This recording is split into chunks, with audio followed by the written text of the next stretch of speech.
Wheaton's reputation. Jim Elliott, Wheaton alumni, faced down death at the hands of the Auca Indians. But some online commenters raised a ruckus and Wheaton buckles in less than 24 hours. And he has a harsh criticism for all evangelical institutions that try to tap into secular culture. Evangelicals do the same thing the world does, but 5 years later and not as good. I'm Steve Jordahl. Fort Bragg is back in North Carolina, but it's not that Bragg. The fort was renamed to Fort Liberty by the Biden administration in 2023, due in part to the history surrounding General Braxton Bragg. The new Bragg is named after a soldier in World War II who earned the Silver Star and the Purple Heart for his efforts during the Battle of the Bulge. When extreme weather events strike, the climate alarmists flood mainstream media to say that man-made climate change is to blame. But is it? AFN's Robert Thornton has more. Take your pick. The winter storm of 2021 that left many Texans without electricity, or the recent Gulf Coast blizzard, or even the California fires. The left blames man-made climate change for their cause. Climatologist Dr. David Lee Gates of the Cornwall Alliance. Rahm Emanuel re-said, I don't think he was the first one to come up with the argument that never let a good crisis go to waste. But what they've turned it into is use it to keep hitting home the argument that, yes, climate change is happening, it's real, here it is, and this is going to be the disaster unless you do all these draconian things that we want to push through. So, of course, heat waves, cold spells, floods, droughts, all of those you can try to wrap up into climate change. Gates pointed out that California's history includes fire. He says the Pacific Palisades burned in the 1930s and in the 1960s, and that human activity is the issue, not climate change. It's the same thing when I was state climatologist in Delaware. People would ask me, are we seeing more floods and droughts in northern Delaware? And my answer was yes, but it has nothing to do with climate change by humans. It has everything to do with land use change. You put down more asphalt, impervious surfaces. When it rains heavily, that water does not seep into the soil like it used to. Now, instead, what happens is that water runs off overland, gets to the rivers faster. I'm Robert Thornton. In final news, the national average for a gallon of regular gas today is $3.14. Diesel is $3.65 a gallon. Find more news on AFN.net. As Christians, how can we even begin to impact others when we live in a culture where truth is relative? It all starts with God's Word. Join us for Activate Summit 2025 at Cadence Bank Conference Center in Tupelo, Mississippi, June 12th through the 14th, 2025. The theme is Biblical Bedrock, building on the authority of Scripture, and it's designed to help you acknowledge the Bible's authority and submit to the clear teaching of Scripture. Hear from Frank Turek. Evolution describes what does behave, not what ought to behave, right?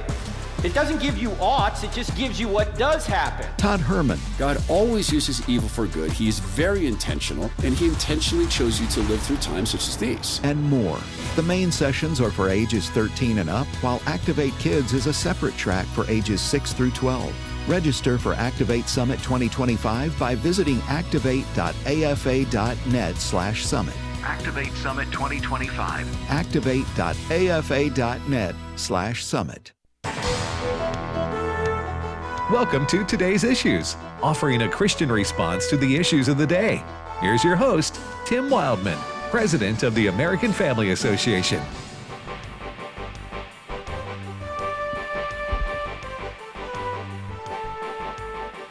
Hey, good morning, everybody, and welcome to Today's Issues on the American Family Radio Network. Thanks for listening to AFR.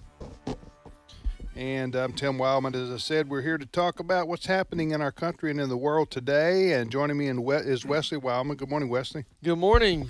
And Chris Woodward. Good morning.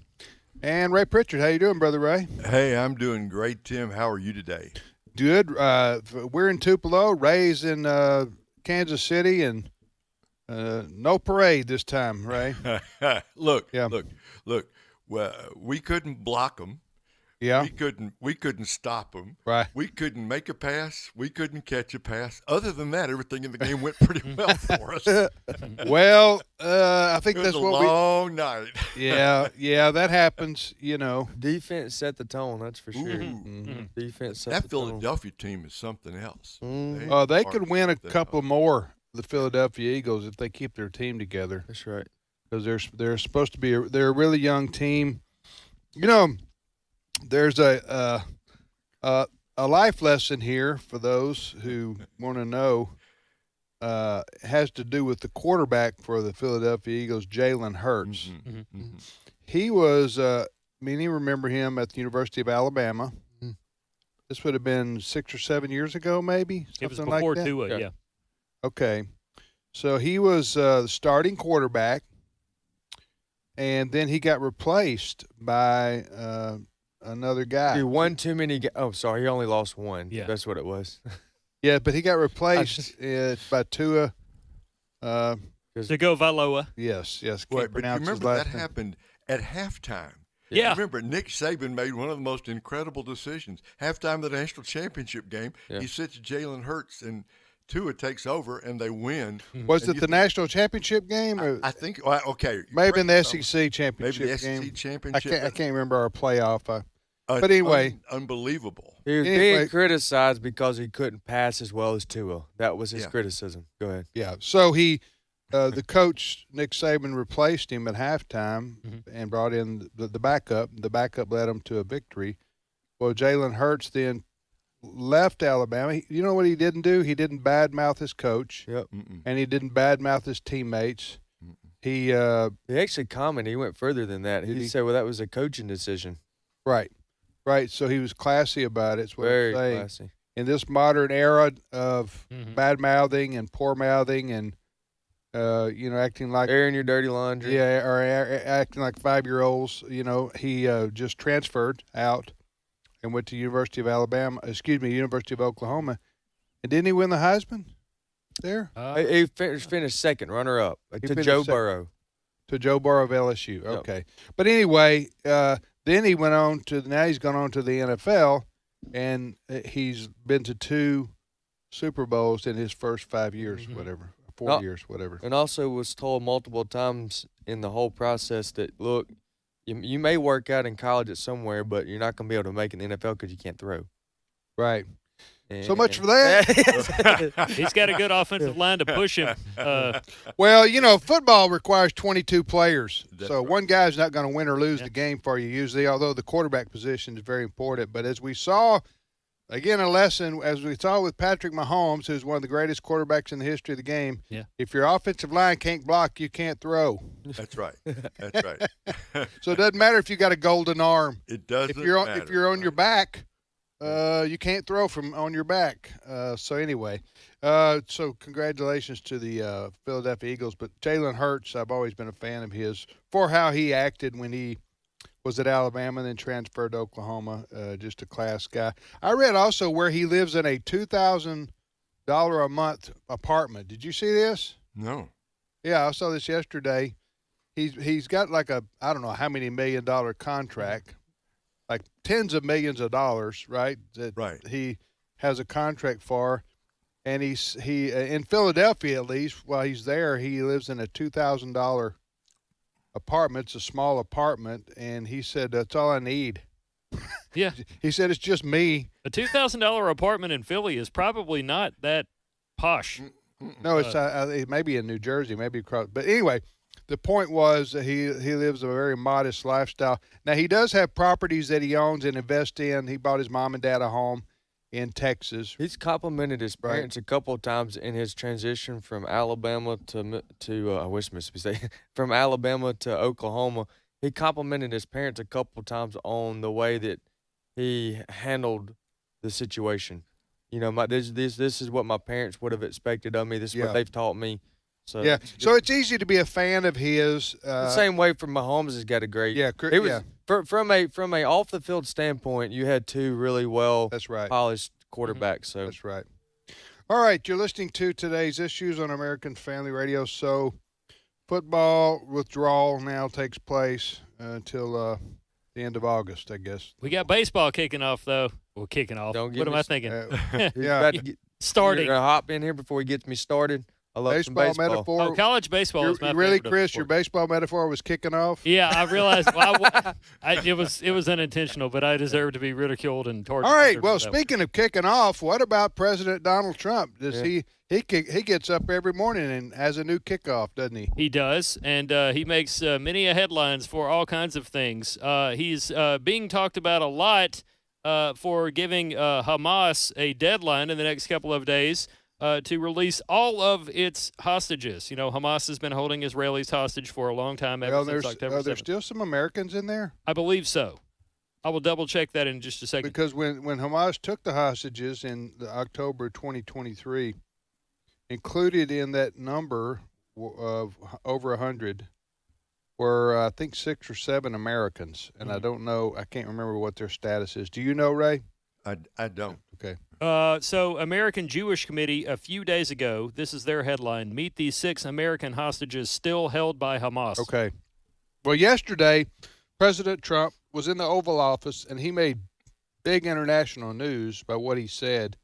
He was asked about the hostages and the way that Hamas is releasing them like 2 or 3 at a time and parading them out. It's just disgusting what they're doing there. But anyway, so he was asked about this, and what did he say? Well, you have his audio? I do, and I had to edit this down to avoid some words, making it on a family-friendly program and network.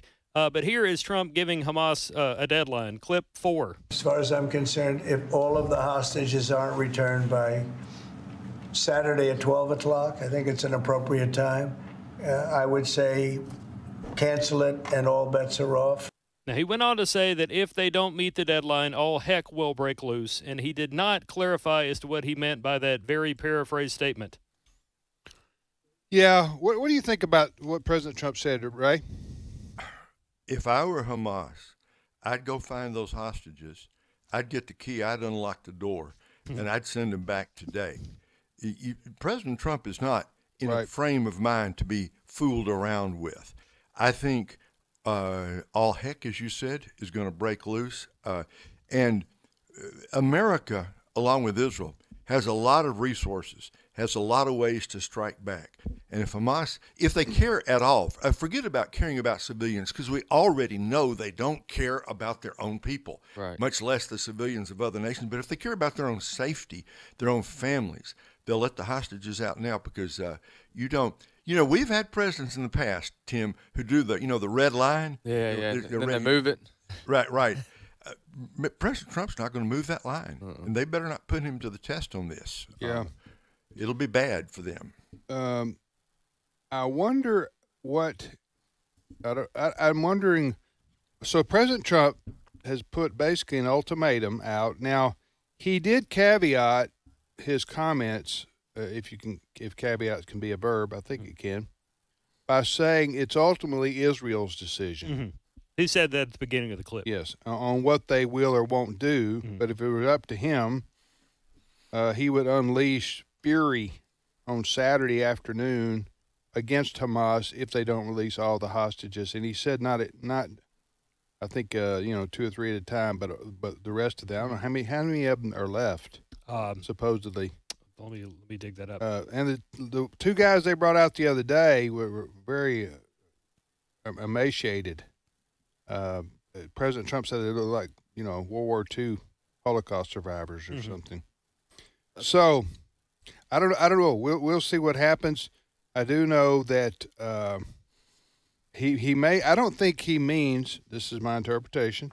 I don't think President Trump means necessarily that the United States military is going to take action. Right. But I think he means that the Israeli military, probably the IDF, will be unleashed completely and totally against Hamas.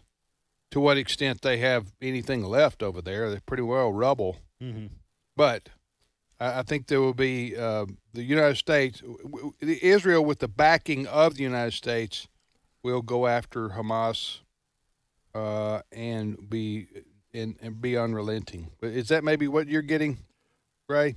Yeah, that's exactly right. It's not like we're going to send in the 82nd Airborne. We're not, because we don't have to. Right. But we are going to work with the Israelis. And let's face it, we have we have levels of resources that other nations do not have. Hamas is, you're sitting there, you got nothing. If it's a poker game, you got nothing to deal with except the hostages. You'd better give them back now. That's I don't think President Trump is playing around about this at all. Okay. And the way they're doing this, Hamas, I'm talking about, it's just they're bringing these poor people out. They're parading them up on a stage. Mm-hmm. They've got their terrorist mask on to cover their faces, and then it's just ridiculous how they're doing this. Mm-hmm. Anyway, I do have a ballpark figure for you. A ballpark figure on what? On the how many hostages? You mean remain? Mm-hmm. What? This is coming from the Associated Press. Hamas abducted some 250 people in its October 7th terrorist attack that triggered the war with Israel. Around half have been released in ceasefire agreements with Israel. So it's safe to say dozens of people are still. And they've not ever said how many are dead. No, that's going to vary depending on the news outlet. That's why I had to look it up. I went with the AP because a lot of people run AP stuff. All right, you're listening to Today's Issues on American Family Radio. Dr. Frank Turek now joins us. He's the founder and president of Cross Examined, and he joins us most Tuesdays when he's available. Joining us, and he joins us now. Frank, good morning to you. Good morning, Tim. I think what President Trump meant was he was going to send the Eagles' defensive line to Gaza. That's it. And that would solve You're not getting out of here. What do you think? That's a good point. Yeah, if you're going to fear anything, you fear the Eagles' defensive line. That's right. They will smother you and crush you. Ray, set the subject matter up for us here with Frank. It isn't often, Frank, that we talk about a Christian college on these weekly updates, but lately, one of the most famous of all the Christian colleges, evangelical college, Wheaton College, right outside Chicago, famous as the Billy Graham went there. His wife, Ruth Graham, went there. In fact, that's where they met. The Jim Elliott, Elizabeth Elliott, and many other very wonderful Christian leaders have come through Wheaton College over the generations. But Wheaton popped up in the news over the weekend because of a Facebook post that was put up, and then it was taken down, and then a tremendous firestorm of controversy broke out. So, Frank, with that background, I read what you wrote and agreed 100% with us. So can you give us now the big picture? Why are we talking about Wheaton College in the news today? Well, my friend Megan Basham pointed this out in an article she wrote on the Daily Wire that Wheaton College, supposed to be a Christian college, as you just mentioned, Ray, deleted a post that said that they were praying for an alum of Wheaton College who now heads the OMB in the Trump administration.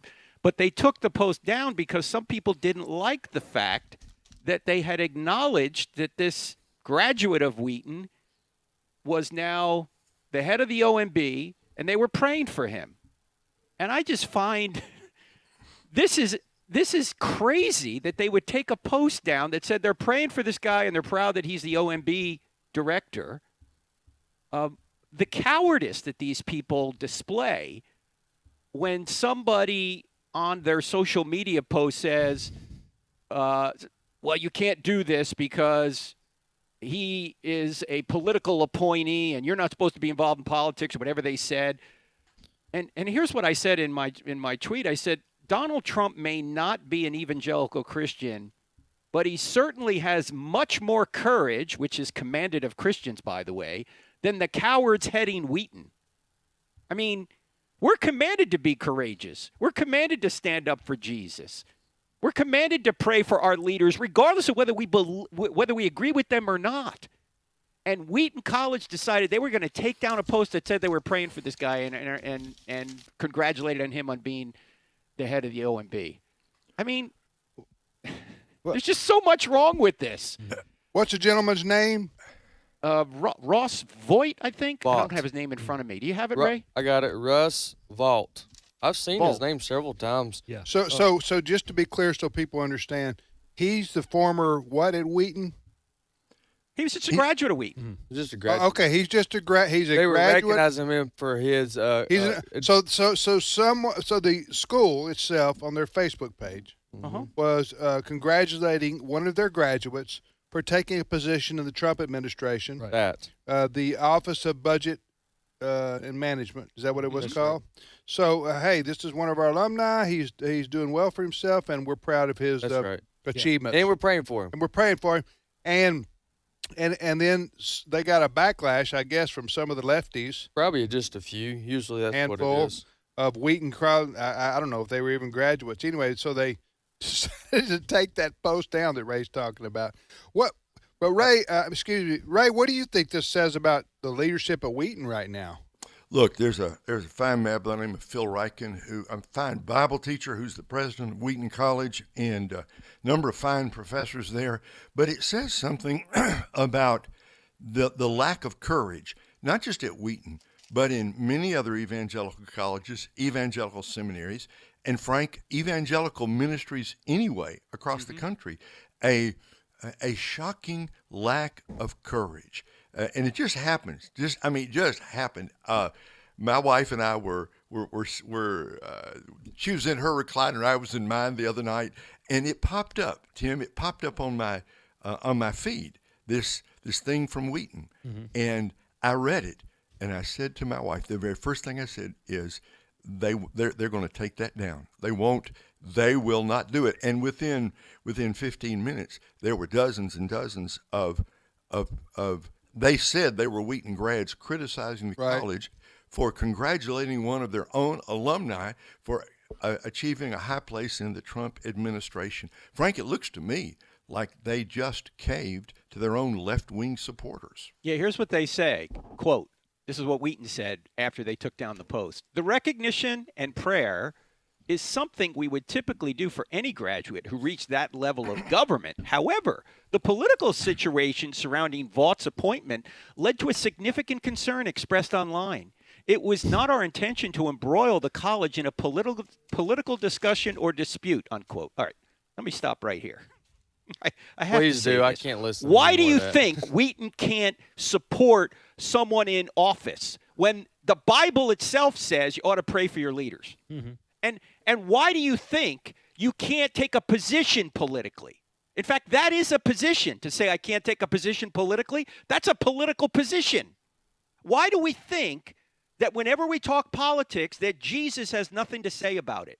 Why do we think that Jesus ought to rule every area of our life except the laws we put in place to protect innocent people from evil? Why do we think that we ought not be involved there? Where do we get this inane idea from? It's not in the Bible. It's not in the Constitution, despite people talk about separation. It's not in there. Why do we think this? It's stupid, and yet we think it. And many pastors won't talk about politics because they think, well, it's off limits for the Christian. Where do you get that from? I was going to ask the same question, and I share your frustration. And you get the sense that I get it. I can't. Frank, tell us what you really think. I'm with you. Let me ask you this, Frank. Okay, how embarrassing for Wheaton College that Target pulled out of HRC, but yet they can't stand in the gap or stand up for Russ Vaught. Well, not only that. I mean, think about the parallel there. I mean, not only that, and here's an article from Megan Basham. I'll email it to you because she covered this quite clearly. She says this in her article. Check this out. While Wheaton did not make any formal political endorsements in the run-up to the 2024 presidential election, the school did host a political event with anti-Trump speakers. On September 12th, it welcomed the After Party, a political Bible study created by New York Times columnist David French, Christianity Today editor-in-chief Russell Moore, and Duke Divinity consultant professor Curtis Chang, all three of whom openly opposed Trump's candidacy. French went as far as to endorse Kamala Harris, while Chang called Trump's win a disaster for the country that left him in anguish. Yeah. So, you see, they can support leftist political positions at Wheaton, But if anybody suggests even praying for a conservative in government, well, we can't say that. What a double standard, and a stupid double standard. Why? Because you're doing Satan's work here. You're supporting people that wanted to promote abortion to the moment of birth, that wanted to say that LGBTQ so-called rights overpower Christian rights, that wanted to leave the border open and allow people who are terrorists, drug dealers, and sex traffickers across the border without any way of vetting these people or finding out where they are.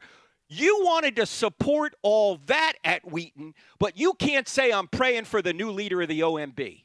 Yeah. I would not get near Wheaton if I had a kid going to college now.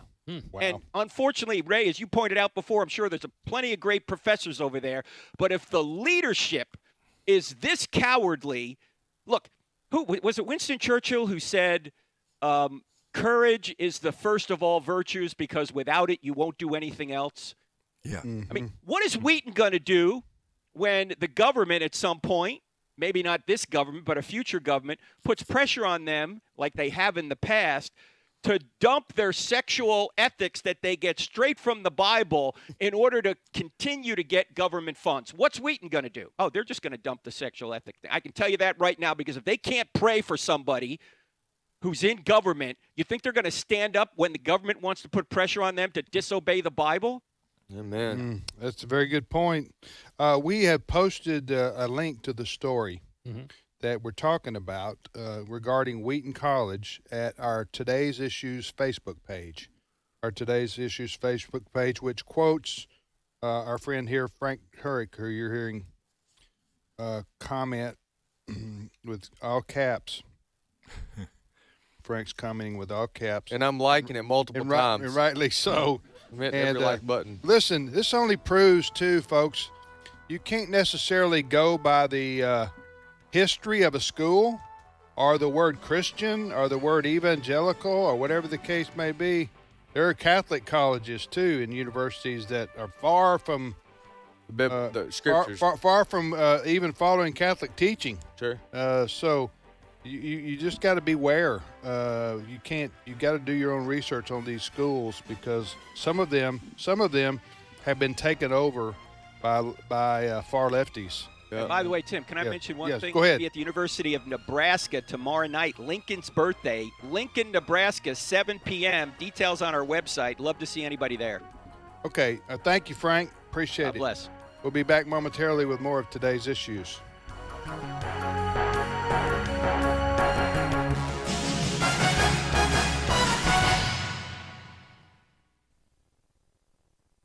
It's my turn. Here is your host for My Turn, Don Wildman. I'm just one man, he said, excusing himself. What can I do about all of this? You know, I thought about his philosophy, and the more I thought about it, the more I pitied him. I'm just one man, just one man, just one. It was an easy way for him to excuse himself, because he was like every other person ever born, just one person. He thought that he'd been shortchanged. He considered himself ineffective because he was only one person. Suppose everyone should take his attitude. It would be a real tragedy, wouldn't it? Well, fact about the matter is that too many have taken that attitude. That's the reason we need to take a look at history a little. Martin Luther was just one person, but he was one person who called the church to repentance and changed the face of the whole world.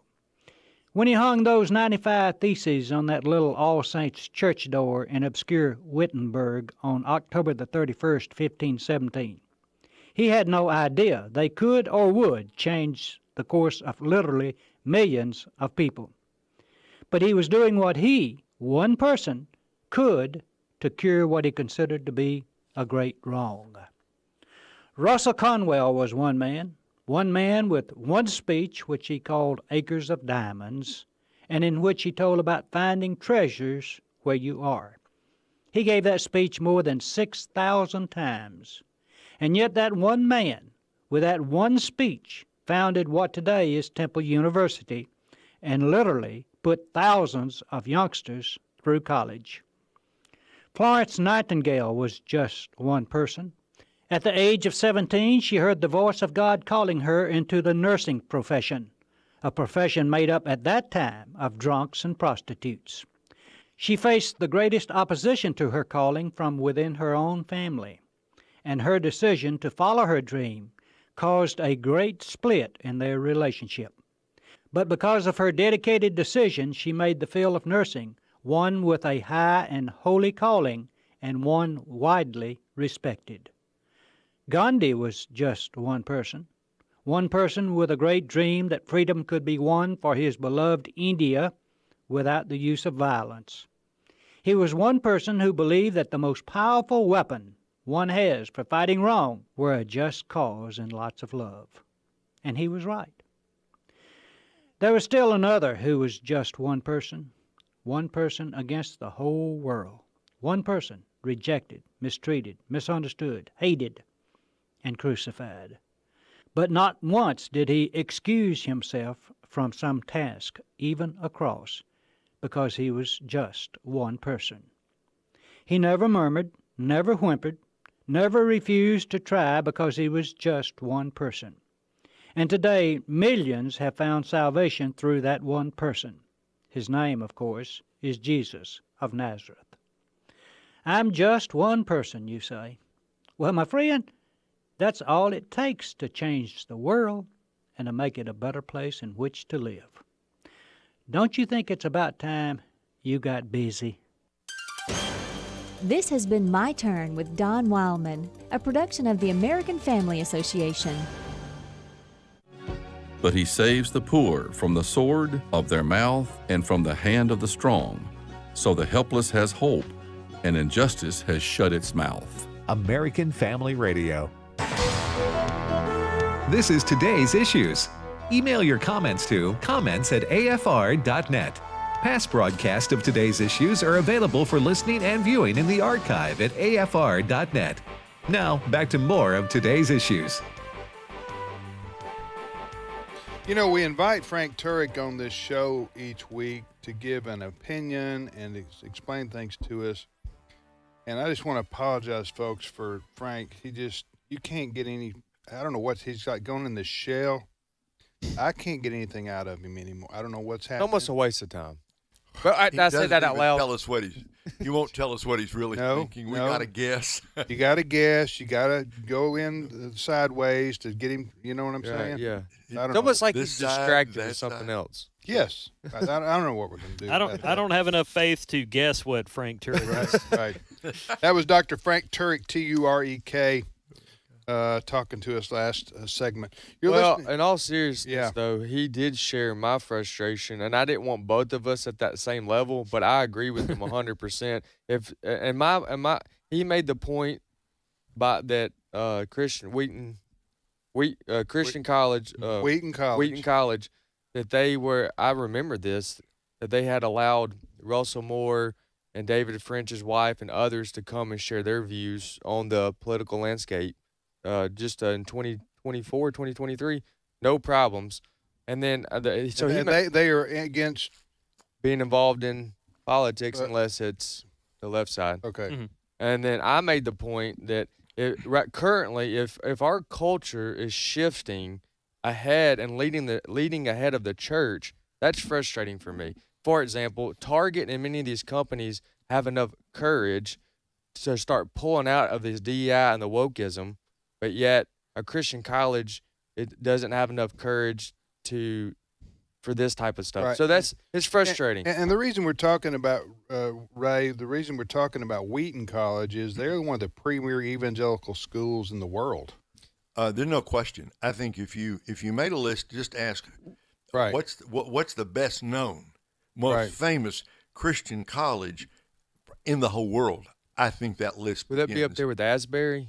Even more so. Even more so. Yeah, okay. I'm not familiar with in terms of their historical. In terms of their history, I mean, the Billy Graham Center is right there on the Wheaton College. I didn't campus. realize that. Yeah, if you were going to take Christian, again, evangelical, we're not talking about Catholic schools or more a mainline But if you want to talk about historical evangelical schools in the U.S., the most influential, Wheaton College would be right there at the top. Which is how Russ Vaught graduated from there. Right. That's a big which just to review for those who missed the last half hour, we were talking about a graduate of Wheaton College. Russ Vaught. Russ Vaught was named, what was his name? Office of Management and Budget for the Trump administration. Yes. So he went to work for President Trump as the lead of the Office of Management and Budget. So the school initially released a congratulations to one of our alumni for having this high position in the Trump administration. We're praying for you. We're praying for you. And then a few of their alumni, I guess, or a few people from outside the school, whatever, attacked Wheaton College for saying this, and they withdrew the post. So it was cowardice on their part. And I don't understand. Why do you even post it the first time if you're going to bow to a few lefties? Yeah. And take it down. It's just absolutely silly. If you're going to be like that, I don't want you praying for me. And then, yes, well, that's right. And then you say, you want these people who are at the leadership of the school who are so cowardly, they're going to take something like that down because of a few left-wing activists attacked them, and then you want to train and lead Christian leaders? You know what I'm saying? It doesn't add up. All right, let's move on and talk about something else. I want to know where some of these Trump nominees stand and how many he's gotten appointed, because it's very important to his administration, his team, to his movement, to what he said he wants to do to get these folks in their office. Tulsi Gabbard. She is one step closer now, yes. Okay, she's going to be, what's her role? Director of National Intelligence. Okay. So when will the vote be on her? Do you know? Sometime in the next few days. I'm looking at the Hill right now. They say the Hill. You're looking at the Hill, like out the window. Yeah. the news outlet known as the Hill. Okay, they seem to think it could be today or tomorrow. That she would be voted on in the Senate. She did. She's just in last. What about hours. Kash Patel, the FBI director? That stuff is still TBD.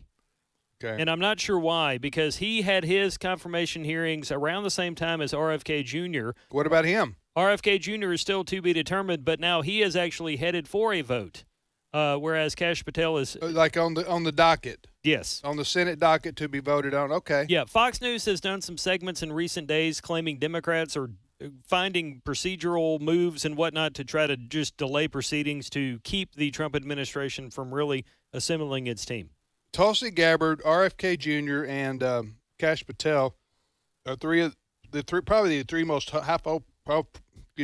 high-profile positions that have yet to be voted on. Right. There are a few others. Fox had a graphic this morning, and if I remember the faces I saw, it was a labor secretary as yet to be confirmed, and a trade representative, and a few others. But those are the big high-profile. What are you going to say? Well, Kash Patel is not considered a cabinet member. Are there other non-cabinet members that have to be voted on? That's a good question. Well, Tulsi Gabbard, I'm not sure. Tulsi Gabbard is that a cabinet position? It is. Oh, it is? Okay. So I'm looking at the cabinet positions that are remaining. You got labor, national intelligence, trade representative, HHS. Yes. Do we really have any national intelligence, to be honest with you? That's a good question. I mean, huh? Elise Stefanik, she's well known. Linda McMahon may have the best gig because Trump wants her to demolish the department he's nominated her to run. Linda McMahon is the person that Trump's chosen to body slam. Yes. Body slam her own department. Her invents. To body slam the Department of Education, right? Yes, she served under him in the previous administration in a different post. Was she the wife of yes the pro wrestling guy? Her and Vince together built what is now the WWE. Used to be WWF. Billionaire professional wrestling mogul. Mogul. Yeah. She also, my favorite part, she supports charter schools and school choice. How dare you? Yeah. There goes her. And she, I think she believes in shutting down the department she's going to oversee. Yes. Yes. Yeah, it said that. And to be honest with you, we're still waiting on an executive order from Trump that aims to or calls for the dismantling of the Department of Ed. Of Coincidentally, Congressman Thomas Massey of Kentucky, a Republican who's been on this program before, also has a bill out that would do away with the Department of Education at the end of next year. Yeah. All right, you're listening to Today's Issues. That's the name of this show on the American Family Radio Network. I'm Tim with Wesley and Chris and Ray, and we thank you for listening to AFR. If you want to send us an email, the address is comments@afr.net, comments@afr.net. It's really interesting. Right at this moment, President Trump in Washington, D.C. at the White House is meeting with King Abdullah II of Jordan. What? Ray, did we get the name right? Right. King Abdullah II. Yep. Right. Interesting. I went to the National Prayer Breakfast in Washington, D.C. This is 7 or 8 years ago, when like Trump's first year of his first term, obviously. I remember that. First or second year, I went as a guest of a senator to the annual National Prayer Breakfast. And so we sat down at the table, and right like 3 feet from me is King Abdullah of Jordan and his wife. And I think they had one of their kids or 2 kids, I don't know, relatives. Looked like they were maybe their kids or grandkids. I'm not sure exactly. But he was sitting right there at the National Prayer Breakfast. I just thought it was interesting that a foreign dignitary, a Muslim, was attending a Christian. Well, that's really a multi-religious event, but it has Christian roots, okay, and the read from the Bible and so forth. But anyway, he's always been King Abdullah has always been a very peace-loving guy, I guess you could say. That's a kingdom, right? Right. It's a kingdom, the Hashemite kingdom of Jordan, and been there for generations. And you've been there, right? You've been there. No, I've not. I've not been across the Allenby Bridge to go into Jordan. I want to go sometime. I want to go to Petra, and I want to go see. Anyway, go ahead. You and me both. That's a tour I want to be on too. The significant thing here is that Jordan and Israel historically have gotten along pretty well. Yeah. They had good relations. And we've had great relations with Jordan. Yes, we have. Over the years. And don't you suppose that the president's ideas about Gaza are going to come up in the discussion? Yeah, that probably be about the biggest thing they're going to discuss today. And I would like to be a fly on the wall. A fly on the wall. Yeah. If they're going to have private conversations, because President Trump said yesterday, and I don't know that I agree with this. Okay, what he said, but I don't know. I haven't had time to process it or think about it that much. But President Trump said yesterday that he would consider withdrawing foreign aid money from Jordan and Egypt if they didn't take the Palestinian refugees into their countries. Did you hear him say this? What Palestinian refugees from the United States or from Israel? Gaza. Or Gaza. Oh, from Gaza. Okay. From Gaza. There's 2 million. There's 1.5 to 2 million people roughly in Gaza. That okay. This is me. This is just Tim talking on the fly. Let me help you out here. I'm gonna talk plain talk. Okay. Yeah. That we're gonna have to figure out what to do with. Now people may say, well, it's not our problem. Okay, it's not directly, but we have a major role to play. We're an international superpower, and we have we're a power for good on this planet. And Israel is our number one ally in the world, and so we need to help them out here. I think, Ray, in terms of how to work through this process, which includes the feelings and thoughts of King Abdullah. Abdullah, maybe. Okay, Abdullah, who's in Washington, D.C., meeting with the president right now. So, right. Ray, how do you feel about the president putting the squeeze on? I don't know how much money we send Jordan and Egypt, but anyway. Well, it's the old carrot and stick, right? Yeah. If you still want our foreign aid, look, you're going to have to. Let's back up a step. Before Gaza can become a peaceful place under any sovereignty, it's got to be rebuilt.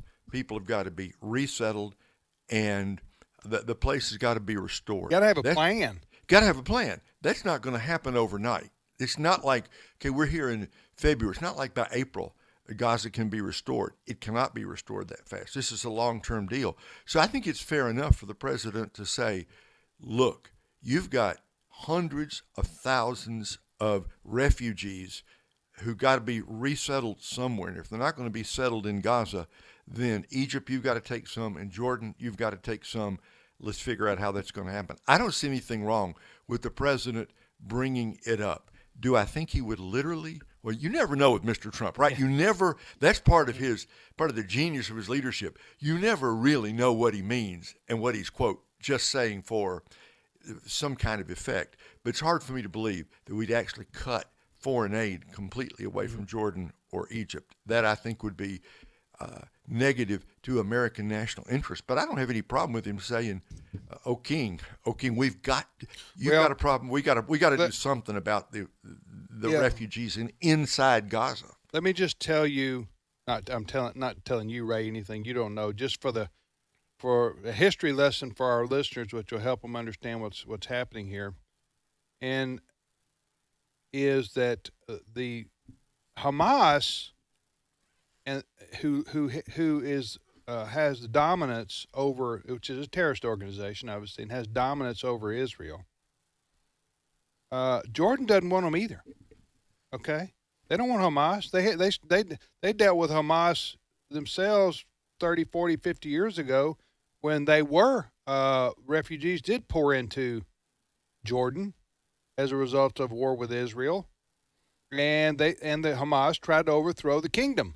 They tried to overthrow, I think, King Abdullah's father. So they don't want them either. For that, and not to mention what it would take to house these folks. You're talking about 1.5 million, 2 million people. Now you might split them up between Egypt and Jordan. Maybe it could work. I don't know. But Egypt doesn't want them either. Egypt dealt with their own Muslim Brotherhood problem, which is the same as their. I don't know if they're considered as militant or as radical as Hamas, but they're akin to them. And Egypt has had to suppress them in their own country. So I don't know. It's a very complex situation, but I don't know. The eve of meeting with President Abdullah, or King Abdullah, President Trump throws out the idea of basically severing our relationships with Jordan, who's been a peaceful right. They've been a friend, been an ally. A friend of ours and a friend of Israel's for the last several decades. Now, to add to that story, Trump has also made headlines because he said, or has been quoted as saying, Gazans can't go home in our rebuilding plan. That he and Brett Baer got into that a little bit last night on a special program that Baer had with Donald Trump. I just shared the link for that on our Facebook page. I just show President Trump. Listen, President Trump has a lot of unique qualities and attributes which help him politically, okay? He's a smart guy, obviously. I just hope he isn't thinking about Middle Eastern policy by the seat of his pants. That's my concern. I don't know if he is or not. I've been quiet thus far. Okay, I've go been ahead. listening. All right. But and I'm the least, when y'all talk geopolitical or national news or things of such, I usually just listen. That's not my cup of tea. However, my foundation is how does this always, when you leave the country to do other things, is how does this affect the American people? And I'm not saying I can't be persuaded that being involved in other things does not, or can, or does. I'm willing to listen. But my foundation, when I first saw the headline, is what does that have to do with us? So that's my first reaction. I'm not saying I'm open to be, and I'm not persuaded. even saying it's not a good idea. But I'm just saying if it doesn't affect the American people directly, my point is that's something else. Yeah, okay, I understand that. America first, and all that, and don't get, like Thomas Jefferson said, don't get entangled around the world in wars that have no concern with us. And we've certainly done that in places like Iraq and Afghanistan. I think Americans hopefully we learned our lesson there. Vietnam. Although you could argue some merits of why we were in those places. Sure. But I'm more persuaded on on Vietnam than I am on Iraq and My dad Afghanistan. fought in Vietnam. Yes, and we were fighting Chinese communism taking over Southeast Asia, but Afghanistan and Iraq, in retrospect, you kind of wonder what were we really there for. Now, with respect to Hamas and Israel and that region, I understand, Wesley, we don't want to put troops on the ground, but I think it is in our national interest to help try to bring peace and stability to that region so that it doesn't blow up and cause World War III, which would impact America and cause us to be more directly engaged and may cause us to send troops somewhere around the world. Does that make sense? Yeah, generally speaking, from that 30,000-foot view, I agree with that. But forcing other countries to take back citizens from another country, that line too. Also, I'm going to have to be persuaded. Well, they're the same people. They're the same. They're Arabs. They're Arabs from that region. Are they Hamas? Or are they Arabs? Well, Hamas is the political. I know the answer. Yeah, I'm making a point that Jordan's also having to think through this. Yeah, Jordan's saying we don't want them, and Trump's saying, "Well, I don't care whether you want them or not. You're going to take them." Yeah. And I just don't know if that's good policy or It's not. forcing somebody to take their outlaw in-laws, even though they don't want them. In a country that has but listen, there is no future. There is no hope for the. You could argue it's only going to fester and make things worse, Ray, if you offer no plan for the people there in Gaza. Now, number one thing they're going to have to do is release these hostages. Right. By Saturday, or Trump said all Hades is going to break loose. That's true. All right, that's just step one. That's step one. But you've made a great point that right now, as far as anybody knows, there is no plan. There's no obvious plan for resettling the Palestinians in Gaza, outside of Gaza, in Egypt, in Jordan. If you do not have a plan, this thing is going to fester, and the second time it breaks out, it's going to be worse than it was back on October the 7th, a year and Listen, almost year and a half. And a two-state solution, forget that. That's off the table. That's off. That's forget off the that. table. Listen, I don't know what Hamas was thinking. Their hatred for the Jews caused them to. This is me. That caused them to have their one day. That was October 7th, 2023. Their one day when they slaughtered 1,300, however many it was, Israelis and some American Israeli citizens. Just butchered them. It's the unspeakable crimes that Hamas committed against the Israeli citizens that day. Women, children, they didn't care. And so that led to a scorched earth response from Israel, rightly so, against Hamas and later Hezbollah in the north. And that's when, so that's where we are. That Hamas has basically led their own demise.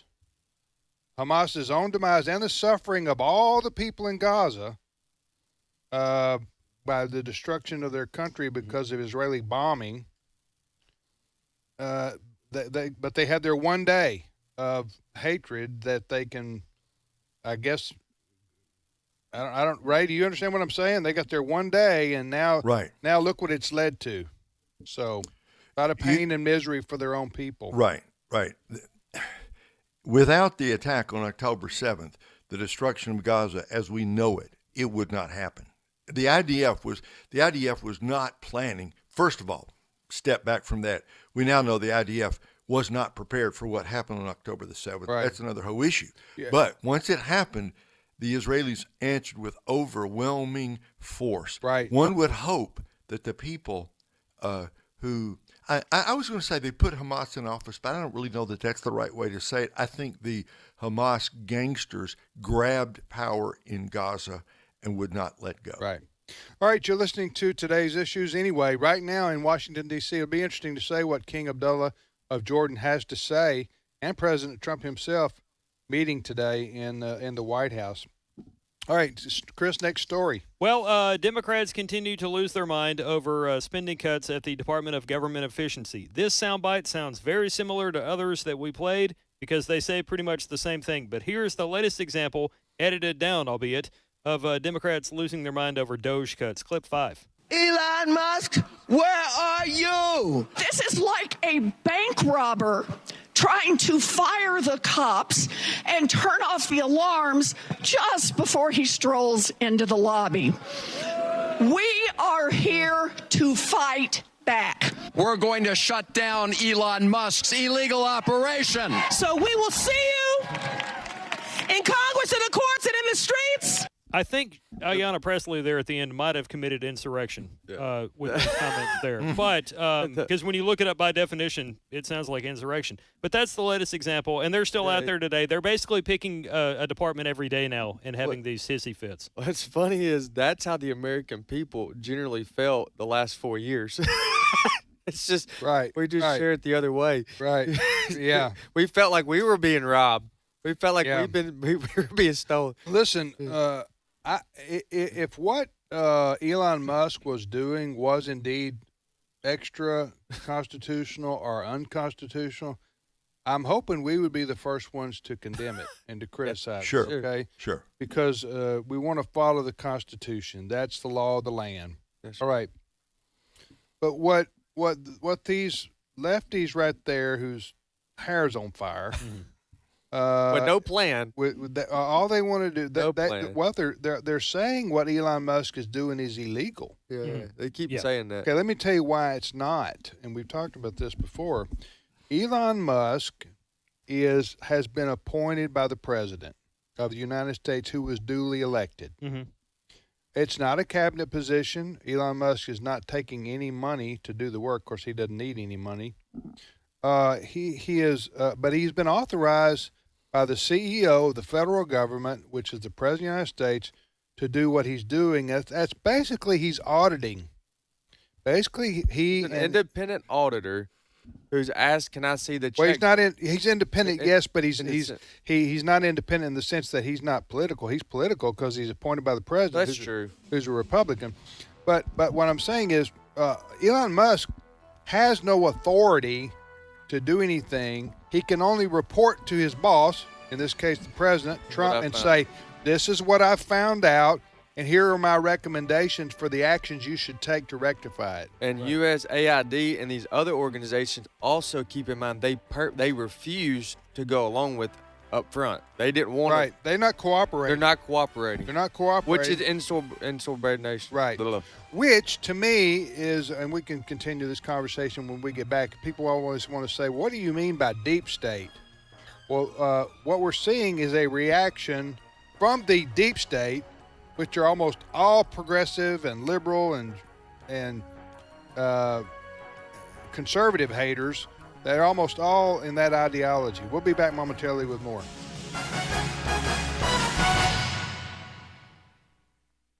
The views and opinions expressed in this broadcast may not necessarily reflect those of the American Family Association or American Family Radio. Faith, family, freedom.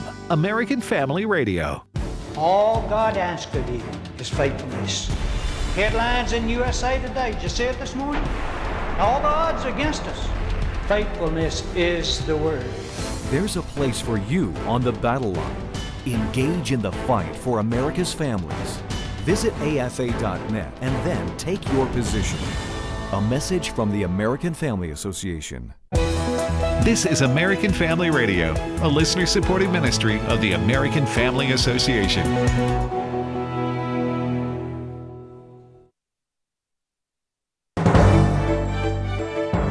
For American Family News, I'm Chris Woodward.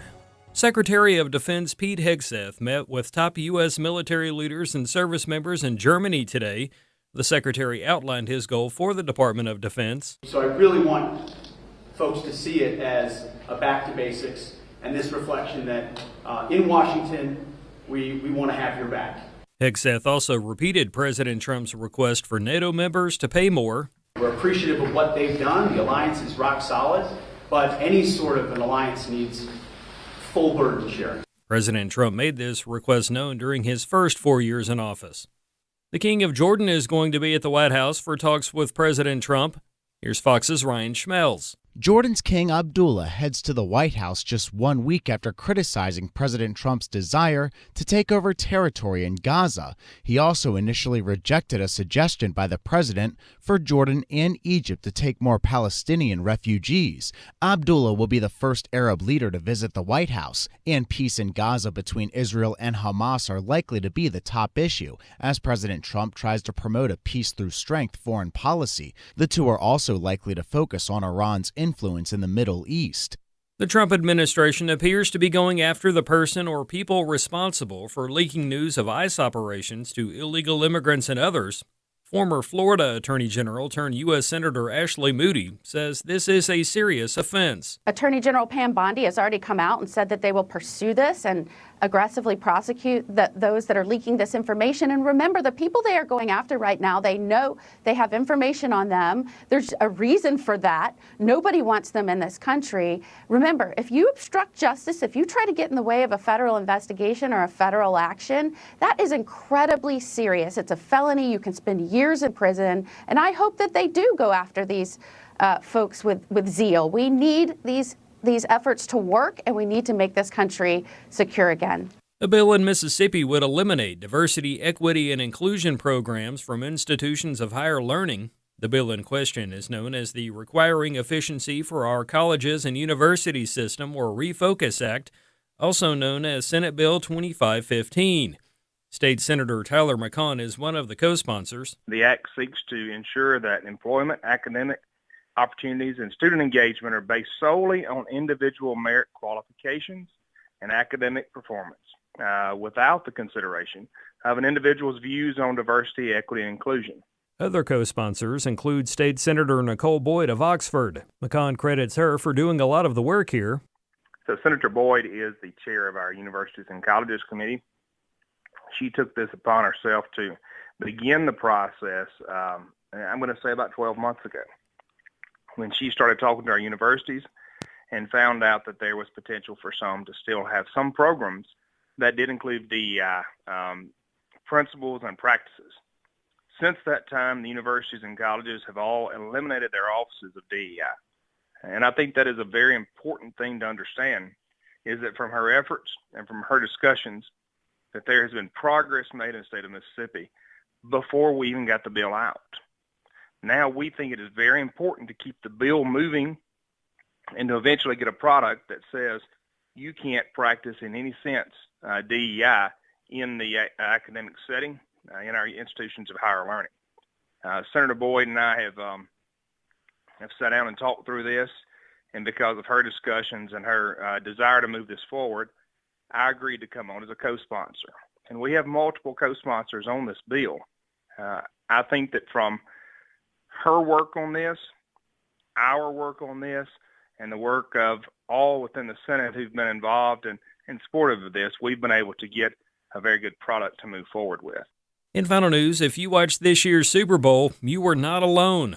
Fox projects the Super Bowl averaged a record 126 million U.S. viewers. In case you missed it, the Eagles defeated the Chiefs.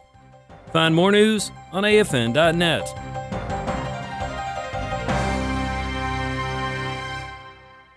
As an AFA insider, you're part of a community that stands strong for biblical values and works tirelessly to influence culture and policy with truth, advancing biblical values and ensuring a stronger, upright America for our families and future generations.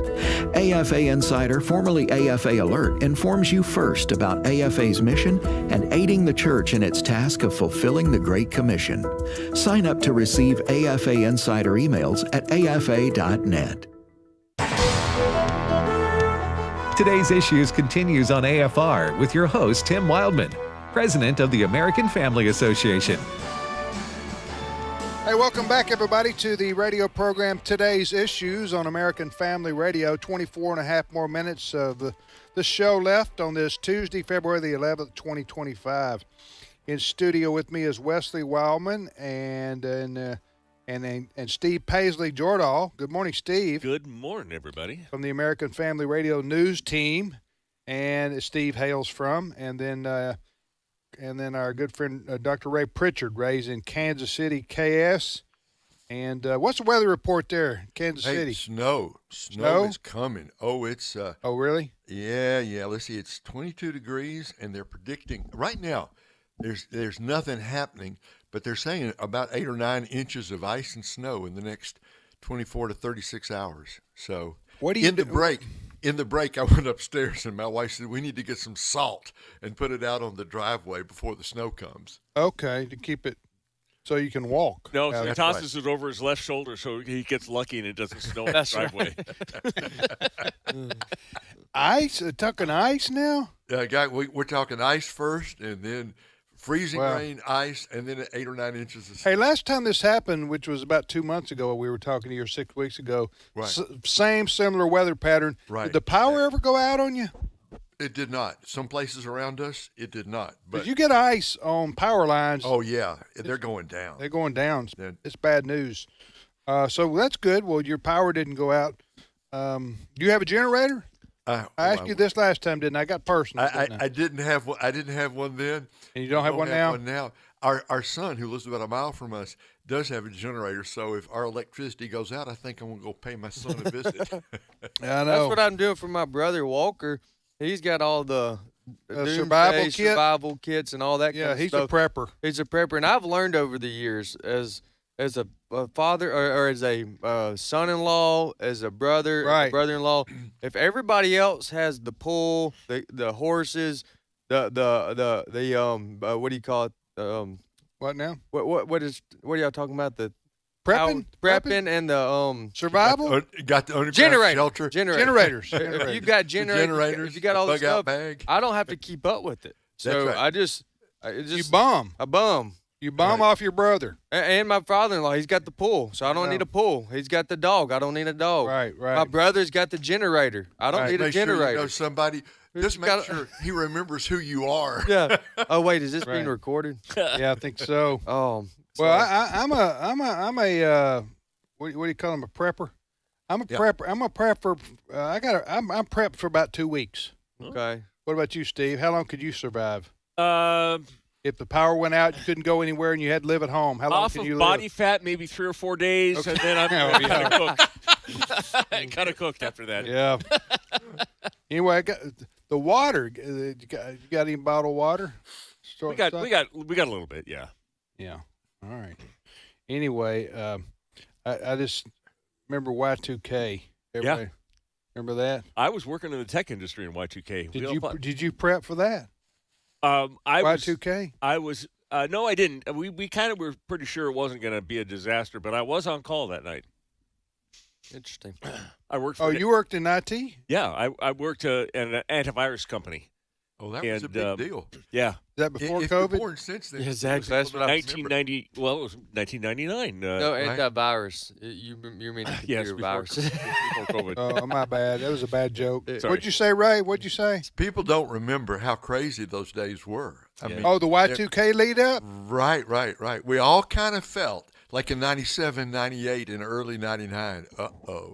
When we switch over to the 2000s. It was like all the computers around the world were going to go down. That's right. Yeah. That's right. There were those books and stuff. Talk about a big nothing burger. I had a pager, and it was on. I just remember a friend. What is a pager? I had a friend of mine at the time, and he was badgering me for a year. What are you doing?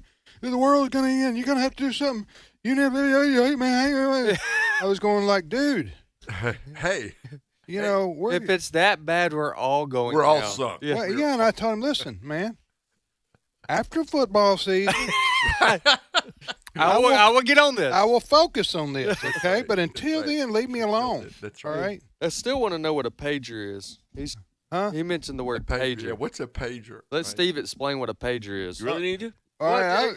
There may be some age. You mean explain it real quickly? Yes, please. For those, pagers are something you would attach to your belt, okay, and they would buzz. Okay. With a message. Steve, I got this right? Yes, sir. They may or may not include explosives. It was kind of a cell phone. It was kind of text or before texting, before the cell phones. Right. It gave you a number to call. Or you could put 911, a message or whatever. How would you send something to the pager? That's what I want. You call a number. Call a number and then the pager has a number. Okay. Yeah. Cool. Yeah. All right. So businesses, like if they had people out on delivery, that's who a lot of people who were on the road because they would be the ones who would get the. Yeah. But now we got iPhones. They're is that called right? pager. Yeah. Yeah. All Yeah. right. And Fair enough. yeah, Haven't exactly. seen a pager in many, many years. All right, you're listening to today's issues on the American Family Radio Network. Steve, Westy, you got a story before Steve gives us his first one? Yeah, Steve's actually got the story on this. Do we have any Okay. audio before I set it up? I have no audio. No audio. Okay. Well, Trump, obviously, his administration, his team has been well prepared this second term that he's been in office, second opportunity, and one of the things he's done over and over and over again the last couple of weeks has taken illegal immigrants and sent them back to their countries. And one of the things that happened in the last 24 hours is Venezuela sent 2 planes to U.S. to pick up illegal immigrants and to send them back to their country. And then in addition to that, they rounded up at least 3 immigrants that were involved in the Venezuela gangs, and they sent them to Guantanamo Bay. That's happened in the last 24 hours? Got any more on that? Well, the airline is Conviasa, and they ferried 190 migrants to Venezuela. Venezuela had been as a no-fly zone for U.S. planes for years, except for a short period in October of 2023. Yeah, this is Donald Trump throwing his weight around. I like it. Okay. And keeping his promises. Yep. Well, he's having to strong-arm some of these countries to take back their troublemakers. Yeah. In a lot of cases. Yeah. All right, Steve, what's your first story? Well, I got. Let me follow up on that. Donald Trump throwing his weight around. I have another example. This breaking just this morning. Throwing his weight around or enforcing the law? Well, this is him enforcing his priorities. Okay. Being a wrecking ball through the deep state. Donald Trump has fired senior DHS, in fact, FEMA's chief financial officer, Mary Commons. Mary got fired? She got fired for using FEMA funds to put migrants in luxury New York City hotels. If only her name was Karen, that would have been a little better. But right? Mary Ward. Mary. So what did Mary do wrong now? Well, she was subordinate first. Insubordinate? Insubordinate. Not subordinate. Yeah. Insubordinate. She used FEMA money, despite what they said that, no, we'd never use FEMA money for illegal immigrants. She did. She used it to put them into luxury hotels in New York City, and she now is out of a job. Well, good. Yeah. Well, that's what Elon Musk pointed out yesterday. So as a result of that, you know what Ray, Wesley, and Steve, and our listening family, what Elon Musk is doing every day is just demonstrating how much waste and fraud goes on. That's right. And has been going on with our tax dollars in the federal government because it's become such a behemoth. Nobody can hold anybody accountable. I've often said this. I said, U.S. taxpayers' money is everybody's money, and then it's nobody's money because nobody feels it personally, right? Well, except for those that are getting a cut from it. Well, and, yeah, and that's they feel it positive. Like this hotel, they get a big check for millions of dollars for housing $59 million for housing these illegal immigrants. Well, how many hotels does it represent, though? That's I'm not sure about that, but they were luxurious hotels. I don't care if they were luxurious or not. Right. We shouldn't be paying for. No, I agree. But this is but what Elon Musk is finding out with all these is how much waste and fraud is going on in the name of, and nobody. I'll tell you another thing. Some of these congressmen, especially the Republicans, they need to come out with statements or do press conferences. Well, they also need to explain why they haven't done this. Why does it take Elon Musk to do this? Now, I know Elon Musk is. I mean, why haven't somebody? Now, I know when the Democrats in the White House, you can't necessarily do these kinds of things. Yeah, but they've had their opportunities. Yeah. But anyway, just these are the waste and fraud that's in the billions and who knows how much money that exists out there. They're just scratching the surface here with what Elon Musk and his team of teen techs are doing in Washington, Remember, D.C. during the hurricane damage in western North Carolina, FEMA was accused of sending money to, using it for illegal immigrants instead of support for the flood victims. And they said, no. You're wrong. But it turns out they were right. Yep. Next story, Steve.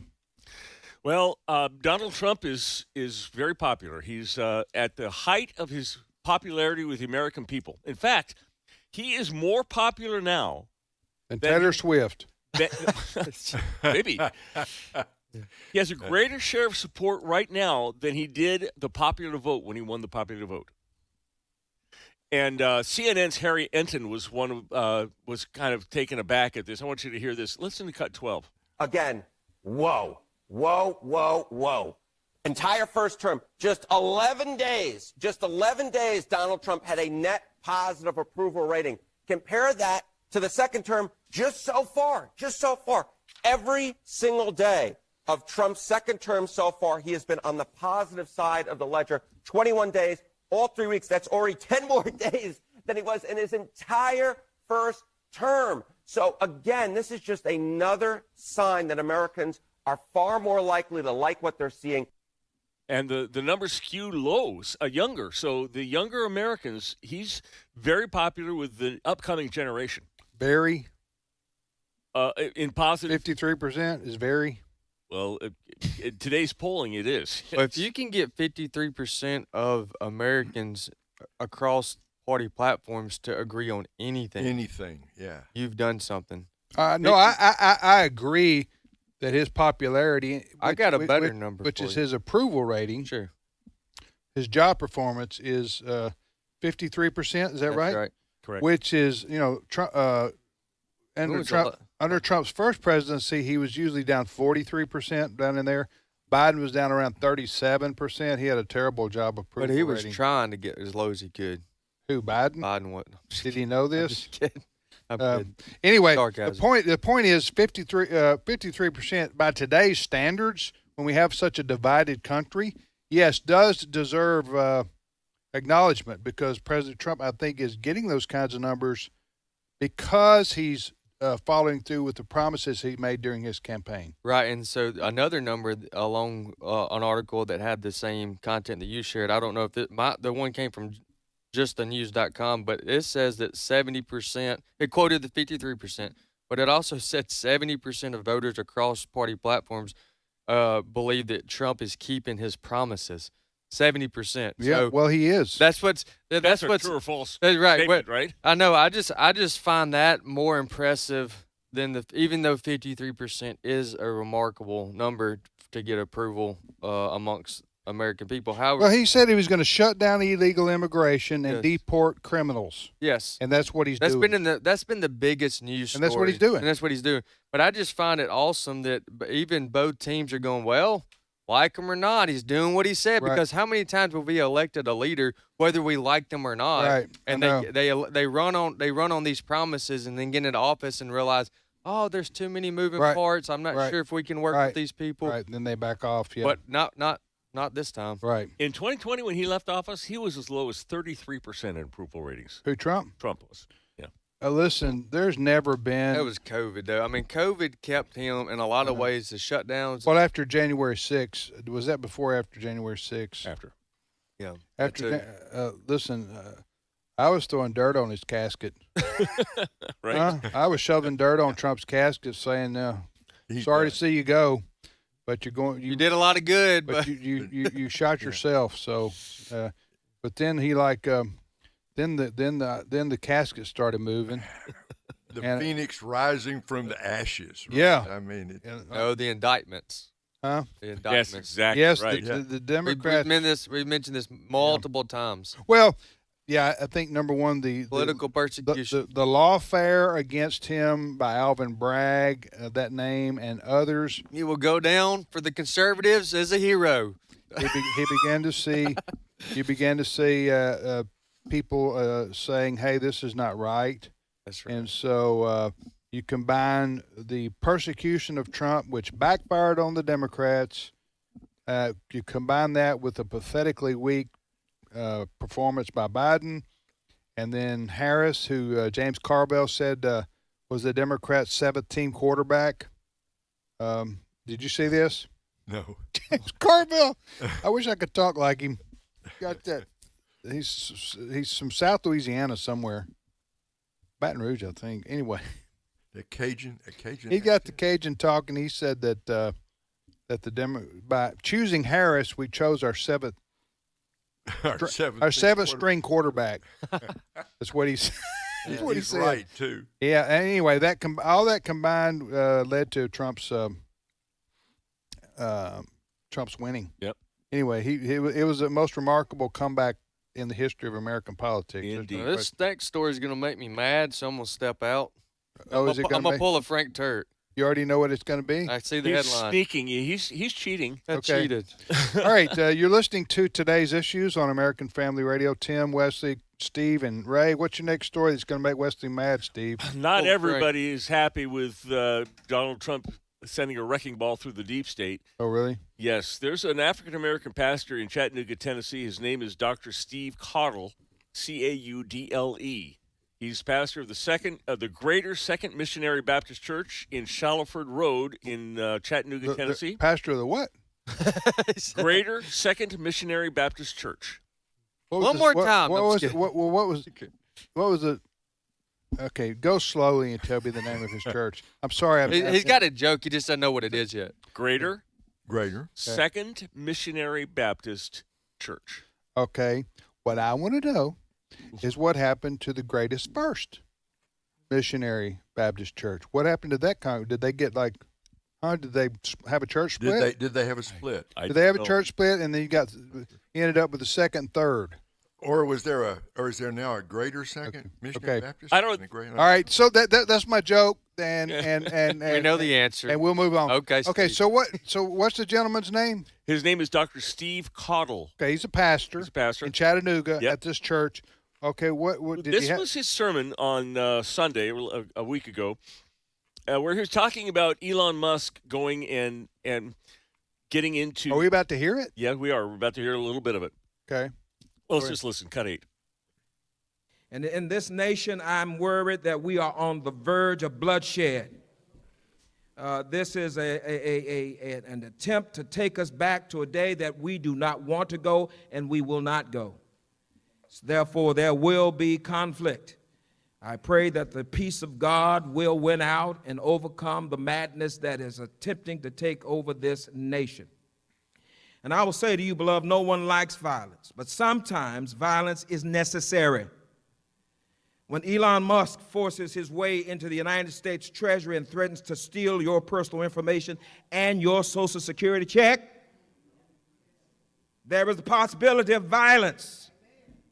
Sometimes the devil will act so ugly that you have no other choice but to get violent and fight. Well, someone might say, now, Reverend, you shouldn't be talking about violence. This isn't the Christian thing to do. Well, I will say, why not talk this way? Because Jesus did. Jesus said in this key verse, didn't he? The kingdom of heaven suffers what? Violence. And the who? The violent take it by force. The kingdom of God is a war zone. It is a battlefield. You did know this, right? Where do you start? There's so many. See, this is where I just get angry. It's just I get angry. Hey, Ray, let me ask you a question. How on planet Earth do you, as a Christian, do you get here with all the manipulation of the scriptures, and on top of that, you mean that we just heard, on top of that, the propagandizing of the pulpit? Well, look, he took the word of God and twisted it there at the end. Twisted it in such a way to make it seem as if Jesus endorsed. What is he saying? That Jesus endorses violence? Yes, that's what he said. That's what he said. Because you don't like what Elon Musk is doing? That's what he said. At the Treasury Department? I don't know how you interpret it any other way. That's exactly right. Bloodshed. Bloodshed, he said. Let me ask you this. In the event... Did Ray finish answering the question? No, I did. It's just scriptural insanity. Yes. Yeah. It's if you want to talk about violence, you're doing violence to the Word of God when you preach like that. What are you going to say, Wesley? Let me ask y'all this, you, Dad. Yeah. Well, in the event that a Republican or a conservative pastor would have used that type of rhetoric, would that... It'd be all over the news. Right. It'd be all over the news, all over the liberal media. They would be, yeah. So, yeah. So it's you do lose words. Listen, the other thing is the factual matter, not just the distortion of the Bible there and what the Bible commands us to do. Yeah, he says that they're taking your. He said paycheck. Elon Musk is going to take all your personal information and your social. Social Security check. Take Social Security. Is that what he said, Steve? Yes, that is what he said. It's not going to happen. That's not what he's doing. I think he's got some bad information there. You think? To give him the benefit of the doubt, Elon Musk is not going to take anybody's Social Security check. So the verse he Our quoted, personal information. Ray, I'll throw this to you, I guess. The verse he quoted was Matthew 11, verse 12. From the this is verse 11 for context. Says, "Truly I say to you, among those born of women, there has risen no greater than John the Baptist. Yet the one who is the least in the kingdom of heaven is greater than he. From the days of John the Baptist until now, the kingdom of heaven has suffered violence, and the violent take it by force. For all the prophets and the laws prophesied until John."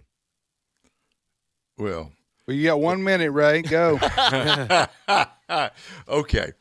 Clearly, what he is saying is that there have always been attacks by people who are against God. And they've done it sometimes in the name of religion. And he's talking about this is the long line of prophets. This is sort of like Matthew 23. You started by killing Abel, and you ended with the prophet Zechariah. You have always given yourself to bloodshed. So this is not a compliment. It's really saying that violence does not advance the kingdom of God. So this pastor's got the scripture, I think, turned upside down. Yeah, violence and self-defense are two totally different things for the Christian. Yep. Yeah, I'm kind of surprised that the pastor there. He's not a pastor, in my opinion. Okay, well that's his title. Yeah, I know. I'm pretty upset about this. I can tell. You don't hide it very well. So the just he was pretty direct, calling for violence. Yep. Yeah. I bet. And what does he expect? Okay, in a practical, what does he expect his parishioners in Chattanooga, Tennessee, to do with that information? That's exactly right. I know. He's wanting them to pray for. Well, he was also talking out of both sides of his mouth. He was saying, I don't like violence, but we need to do it now. Huh? What are they going to do? March to the top of Lookout Mountain? I know. I mean, kidnap Elon Musk? I don't get it. Give me my Social Security check back. That's right. Well, I never had it. Oh, okay. Well, never mind. Hey, All Ray, right. Ray, breaking news from the Babylon Bee. The Chiefs have fired their referees. There you go. We're going to hire better ones next year. Bada boom. We weren't paying them enough. All right. All right, Ray. Well, we hope we'll talk to you on Thursday. All right. Sounds hope good. You're not covered up. I'm snowed in. Hope your roof doesn't cave in. Thank you. All right. My thanks to Steve, Chris, Wesley, Brent Creeley, our producer, Frank Turek, the Screamer, and we'll see you back here tomorrow.